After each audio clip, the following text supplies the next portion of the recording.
Dear Diary.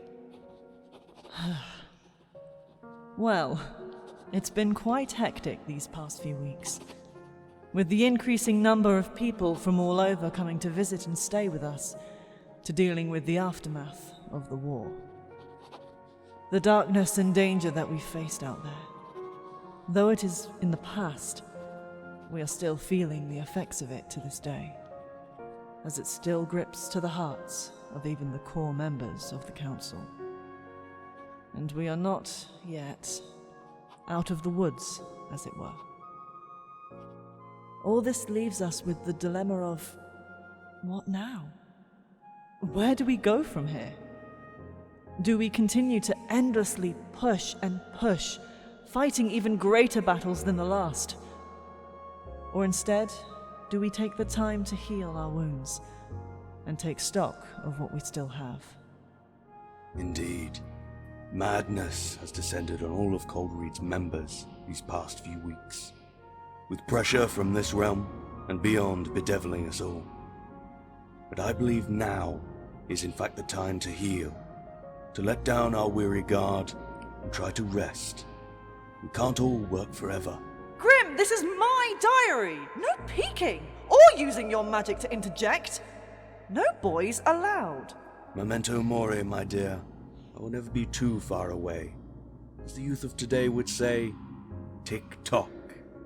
No, I've never used it. And I don't think that's why they say that. Stop ruining my mysterious nature, okay?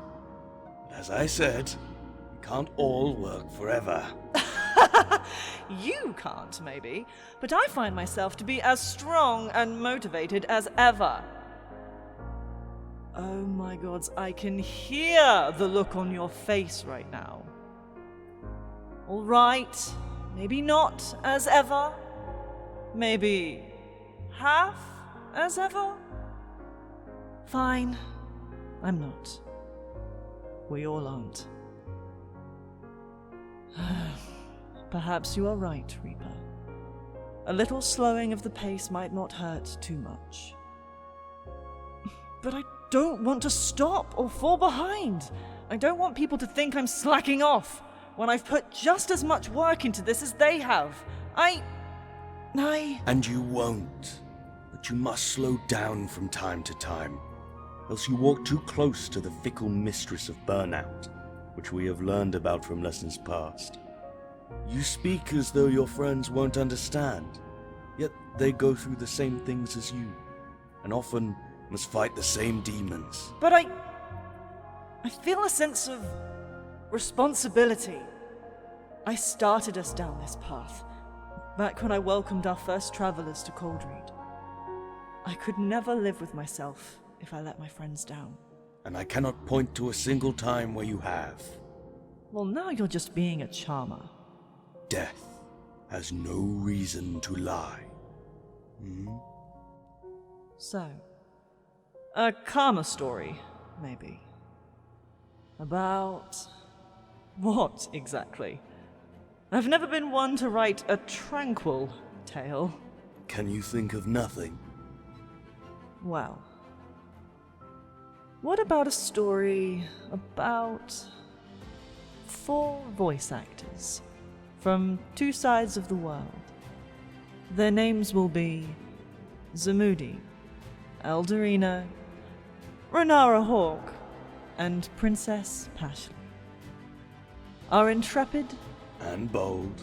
and some may say brave explorers came together through thick and thin to share their knowledge and experience, however long or short that may be. And though they may not claim to be professionals... Except from last week's episode where you all did. Shh, that doesn't count! And though they do not claim to be professionals, they came together to form a podcast that would reach out and help all those who may need that extra nudge. How does that sound? That sounds wonderful, my dear storyteller. Wow. So here's what I'm gonna do. We both thought of the same music for today. Yeah. Which is funny. So, hello, welcome everybody. This is Cold Read the Podcast. The intro you just heard was the one made by Renara Hawke.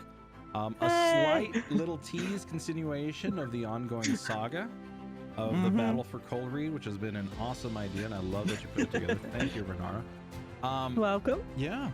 You also had the opportunity to upload it on your YouTube, which is actually... I did! Yes. So if anyone wants to check out the saga that has started, you can go check that out. It's all of my episode, intros from season 1, so if you want to catch up on that, that's on my YouTube channel and stuff, so yeah. But I'm gonna stop now. Welcome. This is Cold Read the Podcast. Whether you're here live with us or watching us on YouTube or anywhere that you or you listen to your podcast, welcome aboard. As we always do when we first start off our particular day, we're going to check in on how everybody's doing. So, from the other side of the world, considering we've had this extra week off, how are you, Renara? All right, okay-ish. I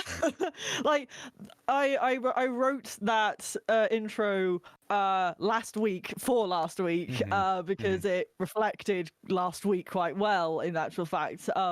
But literally within the last couple of days, I've suddenly become super busy. And it's because Skywind is doing their sort of last sort of 3 months crunch time for all of the VAs now. So it's got to get everything done now to get out, because it's been, and nearly everyone's been cast, nearly all of the characters in it have been cast. So they're really sort of going to, right, let's wrap this up so we can get them implemented. So I've suddenly been inundated with that. I thought I had more time. But no, I've been doing that stuff. But I think apart from that, the opening kind of, I think, reflects a lot of the things that not only from what you guys did for your intros over the past couple of weeks, I kind of reflected on that and kind of went, right, well, this is my turn to be a little bit vulnerable, a little bit. This is how I feel currently, and what better way to express that than through stories and through an intro. So, yeah, that in other words, long story short, too long, didn't read. Good, busy right now, but still feeling the effects of everything that was in the intro. Oh, well, welcome. Glad that you're here. And then happy post-treason day. Yes, thank you, and a good tea dunking to you all. Love it. Pashley, how about you? What have you been up to for the last couple of weeks? Oh gosh, well, 4th of July was hit or miss for us, hit and miss. We went to a baseball game anticipating, on Saturday night anticipating fireworks. But then they had an hour and a half rain delay, in which we had to struggle with my poor kiddo with his sensory stuff. Not his fault. He just, we had to sit in a room with a bunch of loud people, and he had just about had it. But Brian really, really connects well with kids, and in particular, he connects well with Luke. And he's like, you know what, you're getting to be so big now, and I think you can do it. Just try to challenge yourself, because we bought these tickets and we want to watch the fireworks. Yeah. So then at about 11:30 at night, they're like, yeah, no fireworks, sorry, noise curfew by the city. And we're like, what? You're just telling us now? Yep. Oh, I would there be was so mad. A massive exodus from the baseball stadium. I mean, I get it. They got their bucks to make, and they've got to comply with laws. But anyway, but then the next day we went. Brian and I had some alone time because Luke was with his dad, and we went and walked down to Iwo Jima and watched the DC fireworks, and that was fun. Yay. And then it's just been chugging along at work, trying to learn everything. It's a little more organized, and in some ways not as organized, and in some ways worse. But it's all good. Health benefits. Yes. Better pay. Oh yes. Yes. And So, anyway. you love your job, but you hate I getting love there. my job, but the commute is it's. I actually don't mind the commute too much. I mean, I think Metro Bus and Arlington Transit need to talk to one another because their buses drive by my place. Like my place is served by 2 different bus routes, and they don't talk to one another. They arrive one after the other. I'm like, neither of you benefit from this. So that's my father coming at me being like, this is not efficient. But I thought that would be obvious. Anyway, commute sucks, but I really, I like it once I get there. Cool. Well, welcome back. Yeah. Thanks for being here.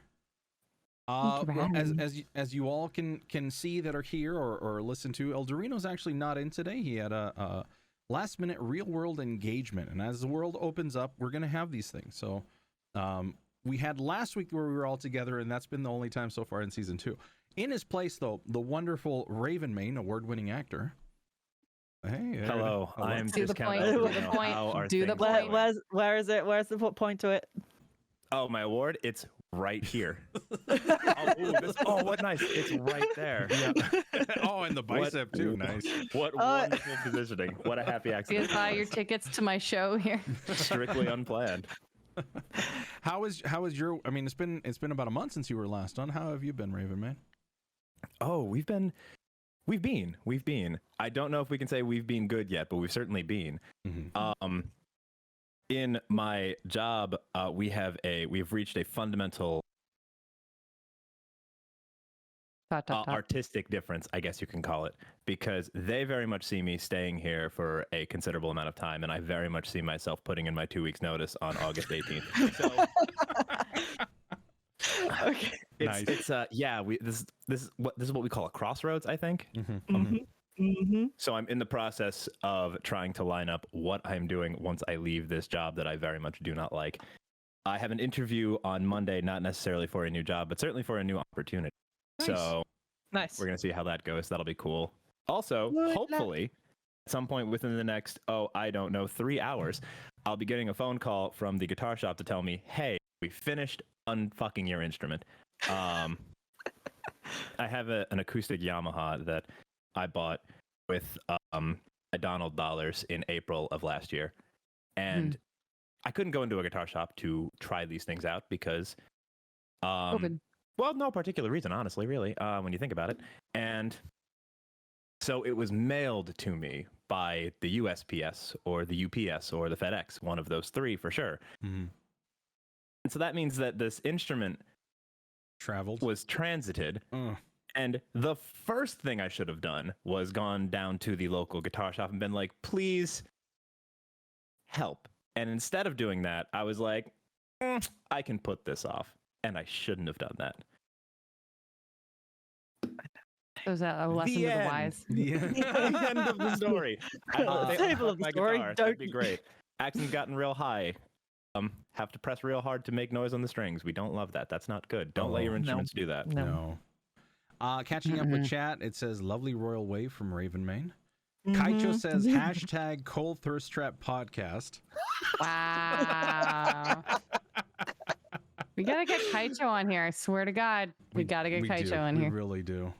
I've seen him on TikTok a bit, so we've been, he's been sending me some stuff, which is really cool. All right. Runs away. Kaicho, come back. Fuck you, Kaicho. Come back. So I've been working on this project that I can't really talk too much about because I'm under NDA. A bunch of lines, a bunch of times. I thought I could get it done by last weekend. I got about 40% of it done. And I had to go back to voices.com and say, this is a lot more than you guys kind of let me know that it was. I need more time. Fun. Right, which is going to hurt my rating in the long run, but that's fine. I'm like 96% done at this point. So by like the next 2 hours, I just need to listen to a couple more lines, make sure that they're nice, and I can send it up and I can be finally done.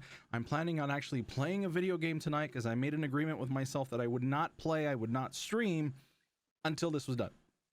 So it's been killing me. Go take your call. Okay, do it. Oh no, I'm just letting everyone know the call's coming in. Oh, okay. Wow. It's fine. Huzzah.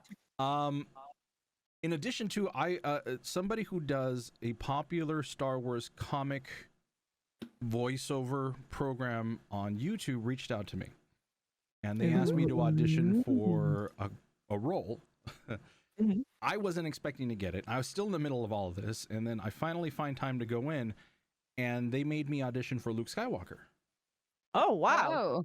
Oh, Okay. ho. And I got the part. You did? This is a paid role, and they kind of do like in bursts, which is really awesome. Oh, I mean, yeah. Sorry. Yeah. So I've done one other thing for them before, some sort of like one shot, kind of 2 episodes, a Jedi, and I've been on their Discord, and all of a sudden, hey, We saw this audition, which was from Grimmy or something. It sounds a lot like Luke Skywalker. Can you do me a favor and give it a shot? And I did. Another guy who I do the Joker for wants me to do a bad guy for him. So I haven't even been trying to do anything, and all of a sudden, the stuff is reaching out. And it's a really good feeling. Yeah. Nice. But I still have the Skyrim companion that I need to work on, Tethras that I had to put on the side to finish this project for Voices.com. And now I've got to do this batch of stuff for this Star Wars comic group. So it's exciting. It's a lot of time, but it just all of a sudden it gets on you. All this pressure just gets right on top of you, you know? Mm-hmm. So you got this. We believe in you. So we go from there. So thanks everybody. Thanks for checking in. So here's the elephant in the room when it comes to all of us who do voiceover stuff at home as a hobby or even Yes. let's talk about let's talk about Audacity. Wasn't there something about it might be harmful for your computer? Did anybody hear about this? So Audacity's been flagged as malware now. Okay, hold What on. I say to that? Uninstall. No. So let's talk about this before everybody jumps off a cliff when it comes to this stuff. So recently in May, Audacity was bought by Muse, who is a Russian company. So Russian. So this Russian.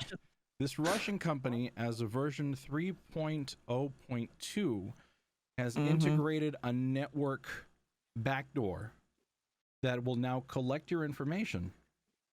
Not on my computer, it won't. Hold on. Don't delete just yet. And I've got the specific wording here. It is for tracking your IP, for legal enforcement, as it collects data necessary for law enforcement, litigation, and authorities' request, if any. Why do the Russians want that? We're all money. Why does Facebook want it? Why, Adobe it's all the same thing. Data is money.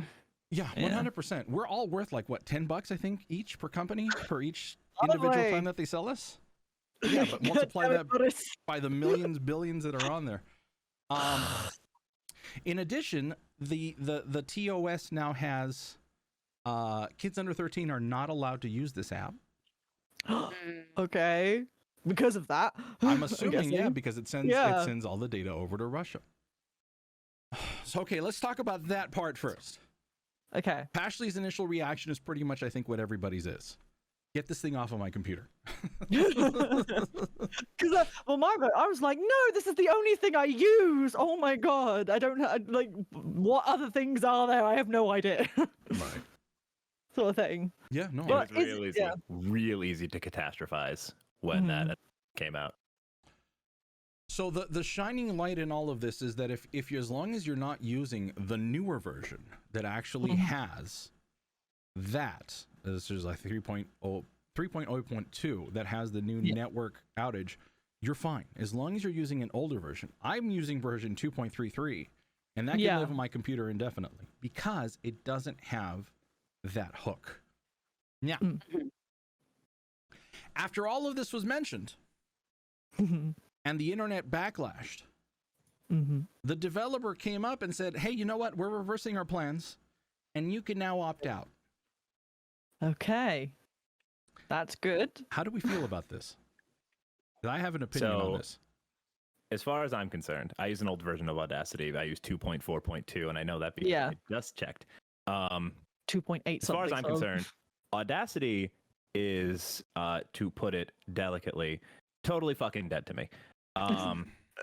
What's nice about Audacity, what makes Audacity very, very, not going to think of the word, so I'm going to rephrase. What I like about Audacity, or what interests me about Audacity, is it is fundamentally an open source product.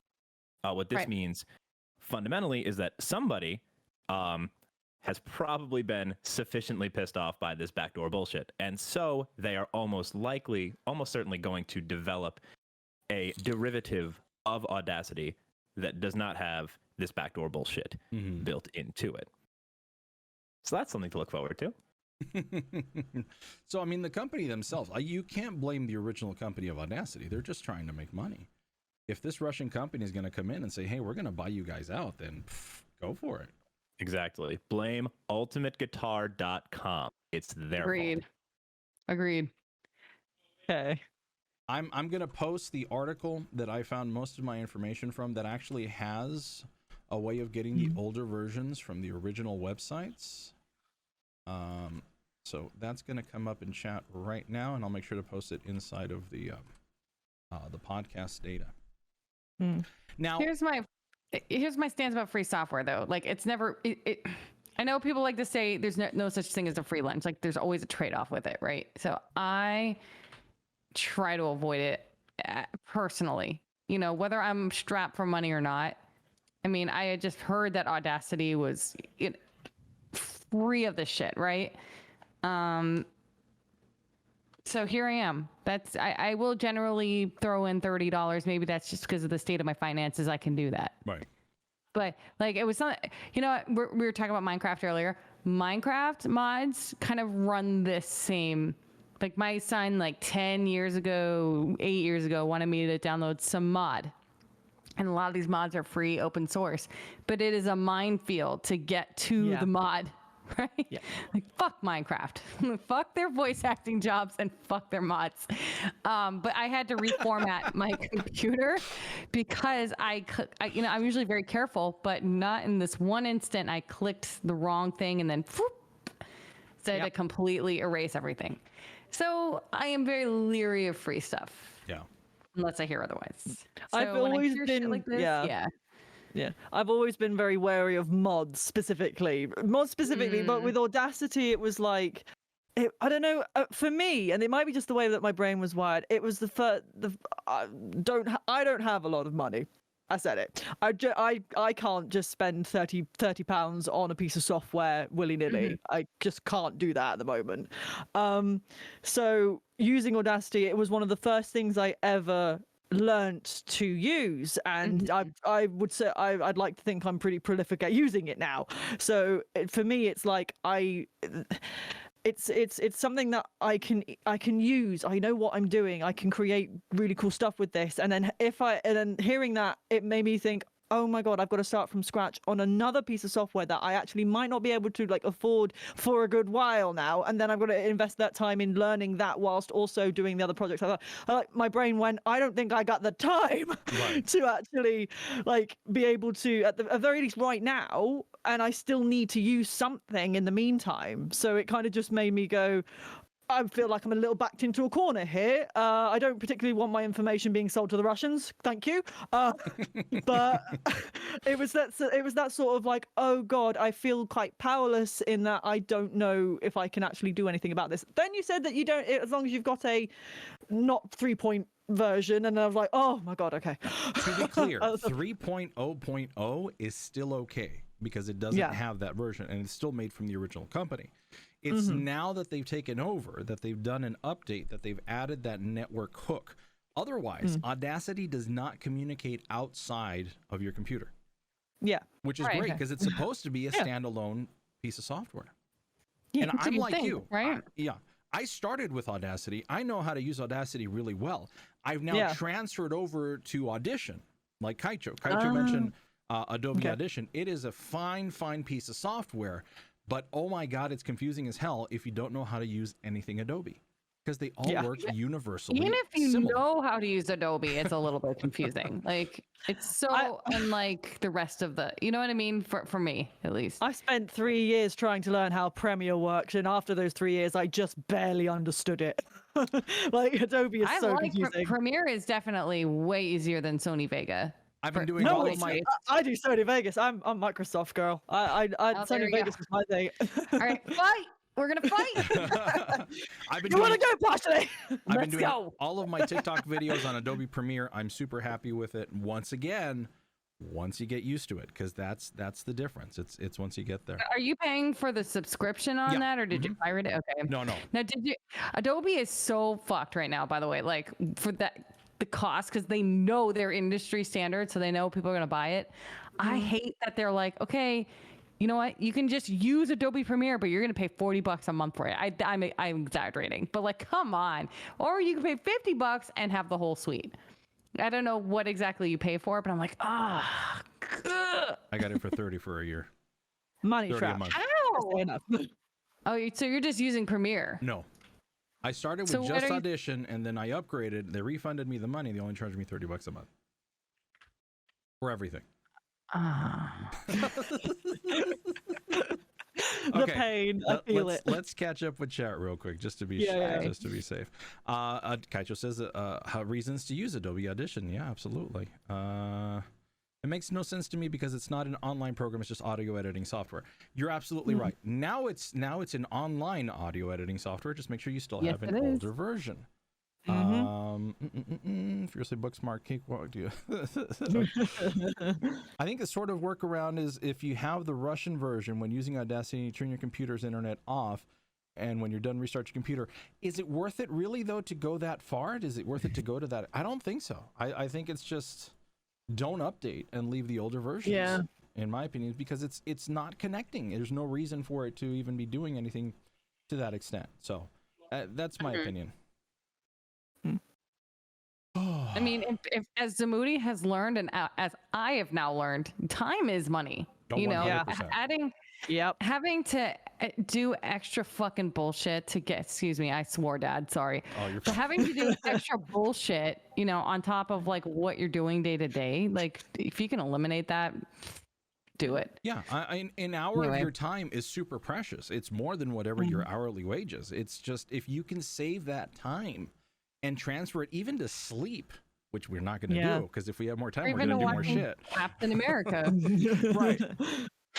It's a workaround, not a solution. Yeah, Completely agree, Fire and Brimstone. But there is ways of still getting the old companies. Like we're just going to leave our stuff up in case anybody wants to get the older version. Go for it. So I'm super happy about that. So fair warning, just to let you all know, if you're using Audacity, don't update. Basically, alternatives to Audacity is Reaper. I looked at it. I've tried to use it. It's about as confusing as Audition. Okay. Possibly more, just because I'm not used to it. I know as a musician, somebody by the name of House of Dub, he is a big proponent of Reaper. I tried it. I was not a fan. I stuck with Audacity. So, I mean, I'm still using Audacity right now. I'm recording this podcast on Audacity, but it's just an older version.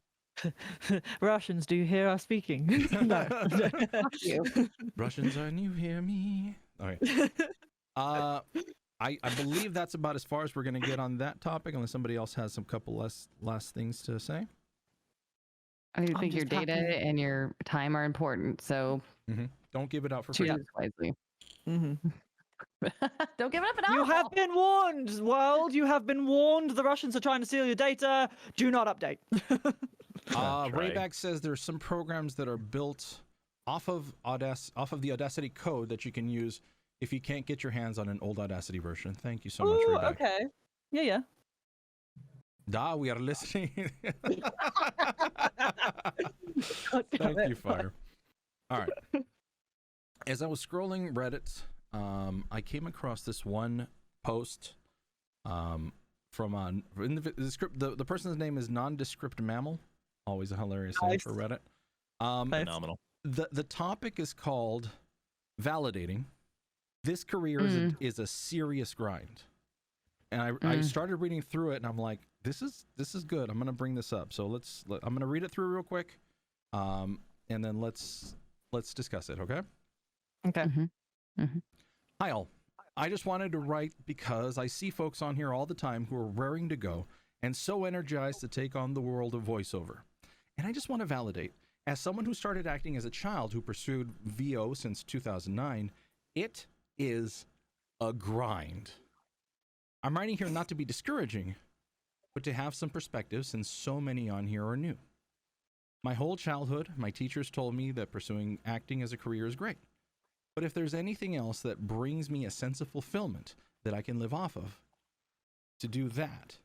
I can honestly say I have tested this, and there's nothing else I would spend my life doing. But having lived in LA for 10 years now, I see the biz taking a toll on me in new ways. Friendships get so complicated. The friends outside of the industries have limited understanding and therefore empathy for what my life is like year after year. The friendships in the industry are all kinds of complex. The gray area between colleague and friend is expansive and difficult to navigate. I'm having a falling out with a close friend of mine who's an engineer, and it's awkward to handle gracefully. I'm generally pretty good about prioritizing my physical and mental health and not comparing myself to others. But there are definitely moments when I look around me at folks I've known since I moved here, and it's hard to see their success and feel inadequate. Then there's the whole non-VO thing. It is very difficult to make a living off of just acting. So there's the question of how one makes an actual living. I've attempted. I've done freelance coordination and localization work. I've done promotional modeling, background work. There's a constant tension between 40 hours and regular paycheck versus unpredictable, flexible schedule and relying on freelance contracting, which is rife with unpredictable income, changing schedules, and often frustration. And finally, there's the ups and downs of how much time and energy I have dedicated to VO at any given point. I'm not a machine, and I actively resist the hustle. Sometimes I get depressed. Sometimes I have toxic roommates who play havoc with my mental health. Sometimes it's just too much and I take a step back. It's healthy. But then getting back into it feels like an uphill battle. You guys, it is a lot. I'm just talking into the void, recognizing where I'm at. I'm looking to vibe with my fellow veterans and hopefully paint a picture of what life is like 12 years into pursuing VO. If you have any questions, That's really brilliantly well done, well written, and very good. I think. And that's exactly why I wanted to bring it up here. And I just posted it. And again, this is something that I'm going to post on if you're listening to us on the podcast, so you can look at it and you can talk to this person. So here it is. This is from like somebody who's out there, who's trying to do this. And we're looking at them suffering. We've got Ravenmane up there. Our lovely community award-winning actor with the gun show. Let me start with Ravenmane. What's your opinion on all of this? Man, oh man. So first of all, I read this this morning at the gym in between sets because I was like, I should probably read this before it would behoove me to read this. Man, oh man. So I love it. Whether you're doing voice acting, whether you're doing stage acting, whether you're doing screen acting, there's one real big consistency, and that is the idea of supply and demand. There is an endless supply of people who want to make stuff, and there's a severely limited demand for people making that stuff. So oftentimes when you're pursuing, I can certainly speak to the experience of acting. I have a number of friends who have done that, some who have succeeded, some who have not. And pursuing a creative endeavor, it's like being Rocky in that fight with Apollo. Sometimes you're going to get the knockdown early in the fight, but generally speaking, you're going to get your ass beat for 15 rounds. And sometimes you take him to the split decision. Sometimes you get knocked out in the 12th. Sometimes you win. Sometimes you win for sure. But there is never a guarantee that you're going to win. Mm-hmm. And some people fold before they see round 8. And there's nothing inherently wrong with that. If that's not for you, it's okay. That's cool. That's part of the journey. But if you're going to pursue something like this professionally, it's really, really important to understand that you're going to have to be really, really deeply, emotionally, mentally, personally comfortable with hearing people say, no, not you. 100% agree. Pashley, I'm going to pick on you. I don't know. So it is really interesting. I feel like you could substitute VO for Twitch. You could substitute it for opera. And I made a decision a while ago. I mean, opera is a different thing entirely because when you're breaking into the business, you are required to do these young artist programs, right? And you go away for a year. And this is, I had my son, and I was like, and the voice teachers I knew who succeeded, like there were tremendous consequences for their children. And, everybody's got their life to lead and their decisions to make. But I knew that wasn't the decision for me and my son. So that's why I had to back out. So I think it's gauging, you need to be sustainable for yourself if you decide to do anything creative, and having some kind of skill is super, super important. And I think that having a skill that doesn't require your creativity is a healthier path. It has been a healthier path for me. Like, I've felt so much more relaxed. It also tired, but much more relaxed, knowing that my money comes from somewhere else. Yeah. And I feel like that enables me to just say fuck it and do what I want. Kaito and I have talked about this a lot. So I have mixed feelings about it. I think for my mental health, the creative stuff cannot be assigned a grade, cannot be the source of my finance, because it just absolutely murders the joy for me. Mm-hmm. And I need it. Like, Thursday nights after my long work day, I do go over for my voice lessons, and I am a variety of levels of energy, right?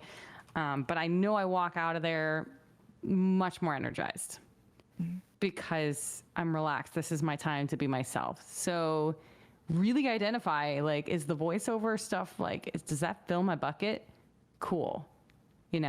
That's, or does Twitch fill my bucket? Does operatic singing fill my bucket? And go from there, and engage how that works for you, what that dynamic looks like. I hope I'm not rambling. You're fine. Kind of rambling. You're fine. No. I know it's so personal for me, and it was ruined for me as soon as I started going to grad school, undergrad, and everybody was saying, and this, that, and the other. So that's my story. That's your story. Kaito says filling your bucket should be your priority, in my opinion. Complete yourself before trying to fit into a community. Yeah. Mm-hmm. Renara, what's your opinion on this one?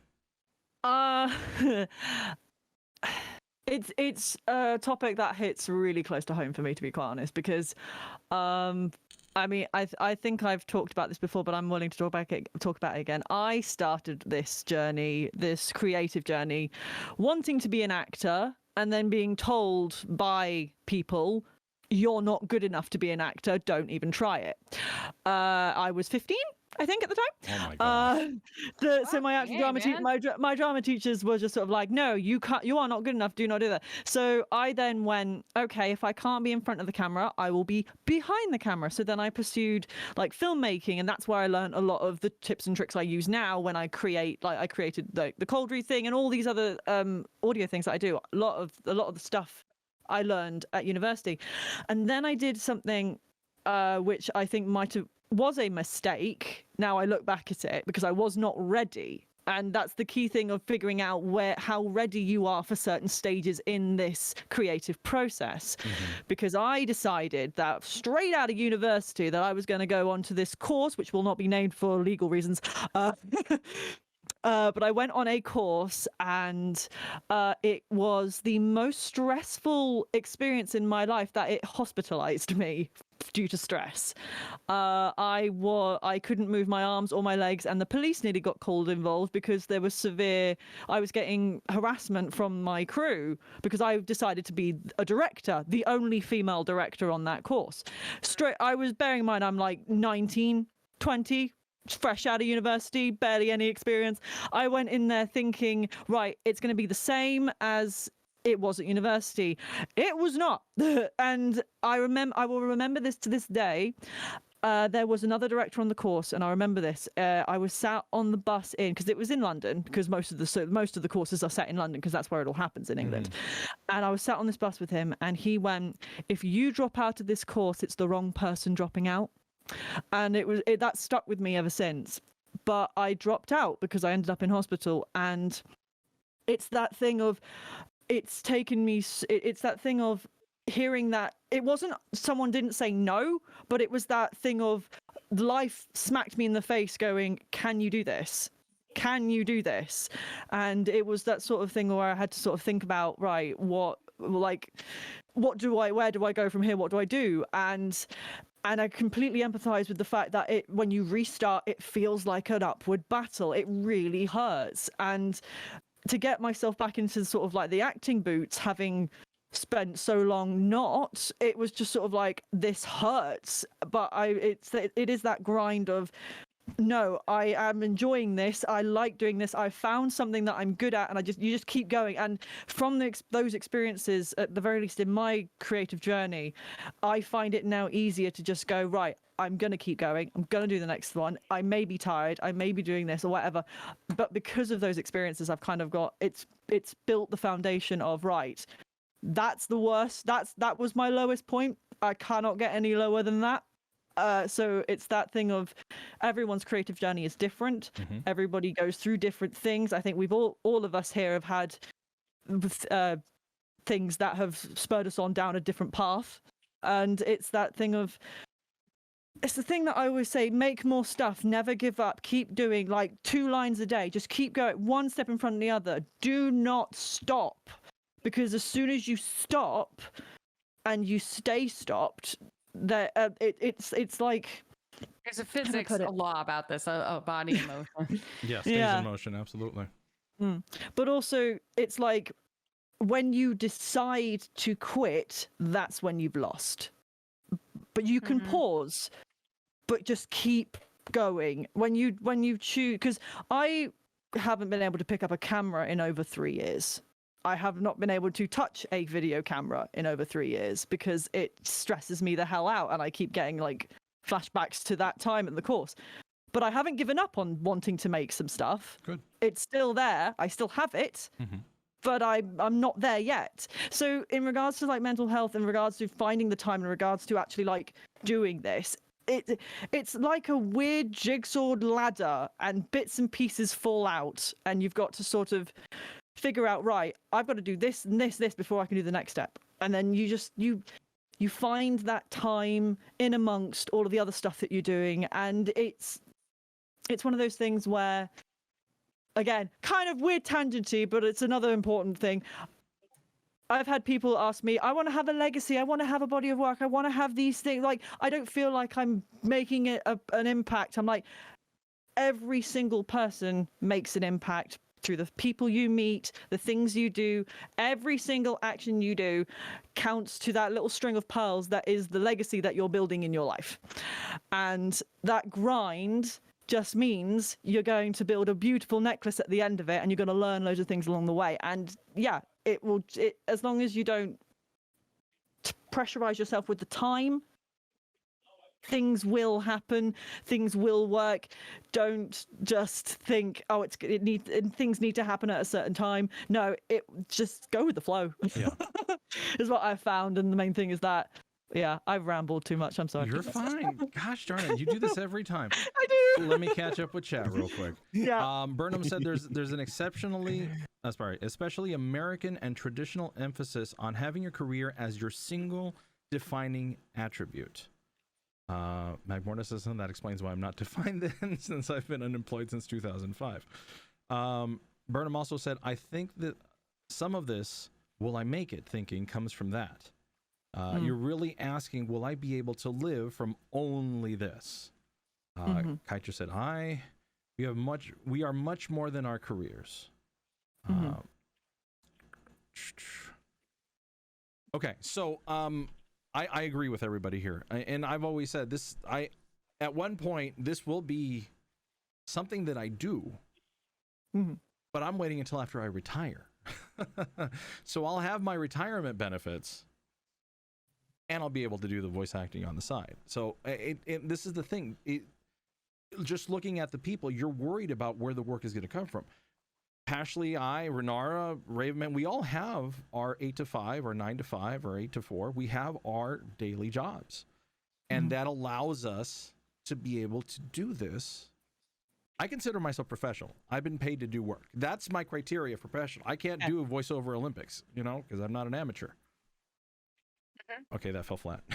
It's more the case of we've constantly said that we do not claim to be professionals, and now we're like, no, we're okay. We're at this point now. I need to take that out of the intros now. Well, no, see, here's the thing. It's funny because I don't claim to be an actual, big shot professional guy, but I've always thought that you are where you put yourself. If I say that I'm an amateur, if I say that this other thing isn't going to happen, then that's where I'm going to be. That's where mindset's going to stick me.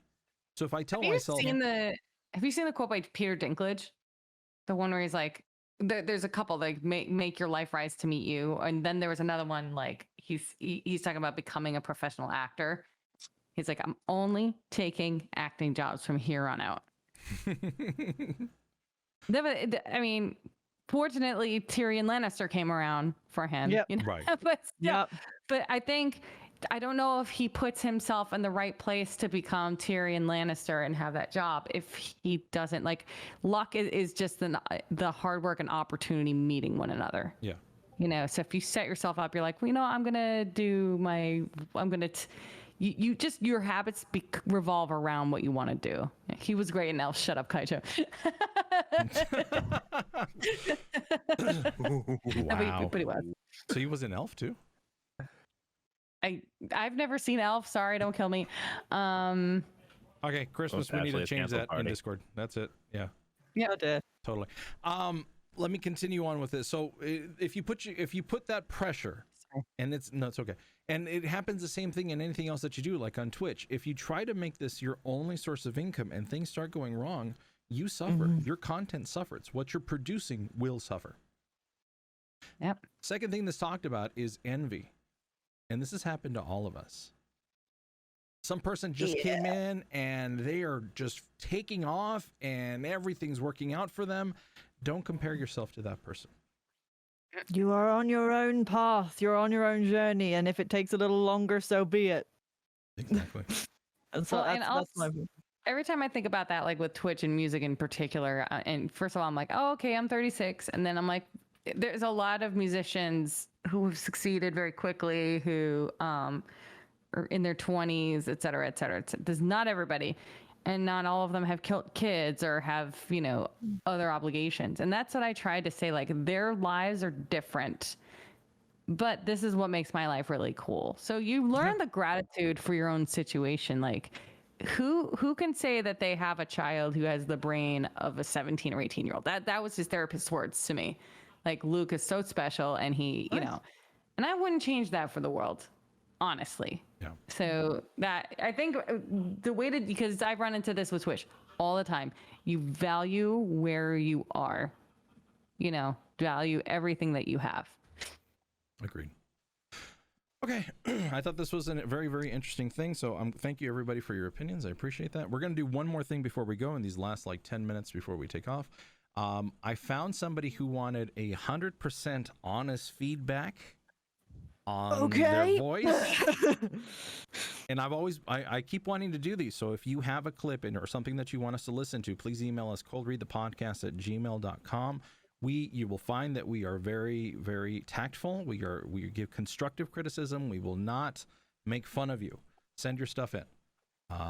With that said, this is the user Frenchie_04 from Reddit. Oh, hold on. Muted. Here we go. A novel isn't just words on pages. It represents a complex world of story inside the author's mind. We live in a world driven by consumption, spend countless hours searching, comparing, purchasing, but how many times do you really use what you buy? Sorry, kids forget to say thanks when they're eating. Miss Chen, right? You came here a couple of days ago. Let me know if there's something you don't understand. Here's where you'll find all my dances. Pick one and press the button to start.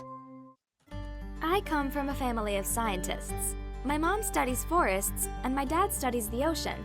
I study data. They are about to fly Kungming lanterns! Let's get there quickly!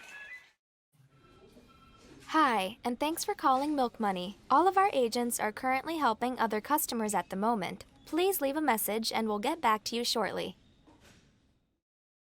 Was that his plan? Was that why he brought me here? Are you going to mark me? That's the end. Okay. All right. Let's start with Renara. Okay. Brain. it felt very clean. It felt very well produced. It felt very samey. Okay. It was the same voice over and over again. I think the only way I could tell that we were in different scenarios was the editing and the background stuff that she added to that. I think the only one that actually, for me, sounded like it had more inflection was actually the last one. But then again, that could have been brought on by the music choice that she decided to put with that.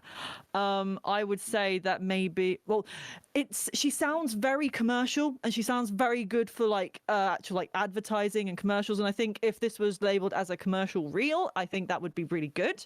But I think because she's added different, I think anime is in. She's tried to put anime in there. She's tried to put story in there. Some of them just sort of didn't fit with the tone of what seems to be going on. So I think she's got it commercially. She's very good for that. Very clean, really good audio equipment. Sound dampening, by the looks of the picture she's put on there, is really good. I think it's just the case of, I think it's a really good commercial reel, and I think she should do a separate one for characters and stories and things like that, to maybe branch out and show her more range, because I wouldn't really want to change this one too much, because it is really good for commercial, if you know what I mean. That's where I sit. Okay, that's me. That's fine. Ashley? Renara might disagree with me about this. I cannot stand vocal fold fry. And maybe I could seg that into PrincessPashley Castle. I know Ravenmane might have Ashley's Castle. The vocal fold fry. It's that Britney Spears. Baby. I fucking hate it. And there was a bit of that in there. I don't know. Maybe the industry disagrees with me about this. But I hate it. I want to hear, especially in voice acting, I want to hear something well produced and clean. It just gets distracting for me. And it's also very bad for you, like ridiculously bad for your voice. And that was one of the questions I was going to ask. So that could potentially hurt your voice. Correct. Okay. Correct. And Sam Smith was, we all love Sam Smith, but he had to be coached out of it. Didn't Adele do it? Probably it's not as prevalent. I don't notice it as much with Adele. Maybe I need to listen more carefully, but between the first and second album, Sam Smith had vocal fold hemorrhage. I mean, vocal fold hemorrhage happens to anybody at any time, and it has happened to very well-established opera singers. But I know he had to go in and get some vocal coaching. And when you go and listen to the second album, there are a lot of H onsets. There's a lot of more careful singing, and there's not a lot of these glottal. They're also called glottal attacks, and they should be used sparingly and safely. And I know they can.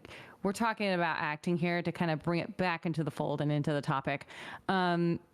Use them sparingly and just be careful what you're doing with the vocal fold fry and those glottal. So it's very, very bad. I like what Kaicho said. Kaicho said it's like using nitrous on an engine for performance enhancement. Engine's not going to last forever when overused. Yeah, to that. This is something completely independent and completely personal to me. I would eliminate vocal fold fry, especially if you're in a project of Zamoody's size that he's currently doing. You're gonna kill yourself, and to broaden out, if you're in a Broadway show singing 8 times a week, you're going to burn out. You will never hear that kind of attack on Broadway. I mean, those people, the people doing Rent killed their voices. They totally killed their voices. So that's my 2 cents. That's my rant. Anytime I hear fry, it just triggers anger in me. And wow. But Kaicho, right. So you're recording something very close to a mic. It's kind of like voiceover, but you still don't want to do it a lot, you're cashing in chips. You're wearing down more than you need to. And if Zamoody does vocal fry the entire time, and how many lines is he gonna be able to get done? This is just my face. I discourage it. No, that's okay. I discourage it. I totally understand. Right. Thank you so much for Pashley's Corner. Appreciate it. Yay. We need an intro. Ravenmane, what are your thoughts for Miss Frenchie? I actually don't see a problem with I was waiting for somebody to do that. Oh, personal attack. So the vocal fry glottal hits has been explained to me by people who know better than I do, which sets the bar extremely low because I know very little. But to give a visual for what that is, so when your chords are working optimally, they're kind of doing like this sort of a thing, where they're just gently kind of vibrating, but they're not touching, crucially. Glottal hits is like when you're doing like the. And vocal fry is almost like a more intense version of this, where it's almost like they're kind of like doing this sort of a thing to produce that sound. And that's where you'll get vocal nodules from on your voice, from your chords slapping each other, which you don't want them to do. So I would agree with... Yeah, before you move forward, for those of you that don't actually have the visual... Yeah. that are, oh, yeah. Ravenmane was waving his hands very close to a clap, kind of in a wave motion, and then the secondary one was kind of a small impact, and the third one you actually probably heard was more like applause. Continue, sir. Thank you. You're welcome. This is audio as well. Yep. I do the really exact same thing. I know very little, because then it's like, oh, well, that's why he's doing this thing. Okay, cool, good, great, high five. So I would agree with Pashley. The elimination of a vocal fry probably going to be a good thing moving forward. There is a time and a place for it, like used very sparingly. It's cool. I have a friend who is a choral director, and in his chorales, if there's a particularly difficult passage that he's having his chorus sing, sometimes he will tell the chorus, don't be afraid to engage a glottal hit here, so we're all together at this one section. He will not do this for every single piece or have the kids do this all of the time, but he'll say, be cognizant of this thing, a glottal hit here, not the worst thing. All over the place, bad. Speaking to the experience of the people in Rent, I like to talk about Idina Menzel specifically. Because if you listen to her first recordings in Wicked, and you listen to her last performances in Wicked, there's a dramatic decrease in quality of voice because of just the way that Wicked is written, the way that Idina Menzel approached a lot of these passages vocally. There's I want to say it's in the song No Good Deed. There's a thing that she does where it's like this big, I can't remember the exact section of the music, which is very embarrassing. I'm going to take my award away. But it's like she does this like big, stupid belt, and then kind of it engages in an like if you listen to the soundtrack, it's impossible to miss in this song. She's very, very loud, and she goes to very, very soft, and it's not like a gradual. No, it's immediate. It's immediate, and you can hear her chords doing that to produce that. There's a clear waver in the quality of voice, and every time I hear that, my own chords just like, ooh, that's rough. Ooh, don't do that. Slow. Note to self: stop doing that when I do covers of it. Okay. Fair enough. But speaking on this voice reel, I took some quick notes, as I want to do when I'm listening to things. Please. This really did feel like a mixture of a commercial reel and a character reel. The commercial stuff was all very consistent, which is good. I'm assuming that is what you would seek for commercial work. With the voice stuff, I took 3 specific notes on voice stuff. The third side, I don't remember what was said, but I do distinctly remember getting the impression that we were just reading words on paper. Yeah. And it like, the thing is, people can, if you're just reading a thing, people will know. Yeah. People who know will super duper know, and people who don't necessarily know will have an inkling like, oh, that sounded weird. Why'd that sound weird? They won't necessarily know exactly why it sounded weird, but they'll know it sounded off. So when we're reading a side, even if we're reading it for the first time and just like YOLO sending it, give some aforethought into that. The lantern side, they're flying the lanterns. That sounded very alive. I was a big fan of that, possibly because it came not very long after we sounded like we're reading side. The one that I liked the most was the last one. It sounded, I was very interested in that. I wanted to hear more from that one. Yeah. So there was a lot of intent in that I heard. Good. So I really like the last one. From a technical point of view, I agree with Renara. It was very well treated. It was well put together. It was very obviously one that was done by themselves. And I say that because somebody else probably would have warned them to make a commercial one on the side, make a character one, you know, and then put it all together. Sound effects always kind of help if you want to add into that too. But in my opinion, it seemed a little disorganized. It seemed like you best foot forward, because we all liked the last one. Where should the last one have gone? At the beginning. Very beginning of the reel. Always start with your best foot forward. And in the voice is great. I love the voice. Would be for audiobooks, for meditation, I and didn't for do commercial. meditation. Yeah. Yeah, because right now there's meditation apps are huge. Yeah, they are. Yeah. So those are my opinions on those. The time was great. Keep the time. Separate it. Expand a little bit. Don't read off of paper. Make sure that you're giving some reason, some meaning behind everything else. Kaitra says, I enjoyed her voice. It was very comforting. And it's one of those voices that you hear for signing up for insurance or buying a product that is actually useful. Hey, there we go. Also, yes, free Slurpees and giggity. You couldn't resist, could you? Nope. No. It's Pashley. That's fine. I totally understand. So hopefully we will pass this information on to Miss Frenchie 04. I also want to give a shout out. I don't know if you watched on Twitter, Miss Crystal Martinez, who we did her reel review a couple episodes back. Oh yeah. Totally found her podcast because I forgot to send all that stuff. I ran out of time, and she's super excited and she loved it. And we communicated over Twitter, and it was great. She's signed up right now, and she's in some kind of like voice over competition, and she's like in the top 25. So congrats to Miss Martinez. Hopefully this works out for you. This is really great. Yeah, absolutely. Applause all around. Pashley, I believe, would have been due for the next intro. Pashley, I know you're also going to be out for stuff. I don't know if out for next weekend, unfortunately. Okay, so we'll see if we can move Eldurrino up, and then you'll be the one right after that. Tell him I say sorry. You can tell him yourself. Big thank you to Ravenmane. I appreciate you, my friend, for stopping in. Thank you, award-winning actor with great guns. There it is. Give the people what they want. Absolutely. Come watch the episode on YouTube. Leave a like and a sub, and go watch Ravenmane. Wink, wink, nudge, nudge. Wink, wink, nudge, nudge. I hopefully you guys have learned. Don't panic about the Audacity stuff.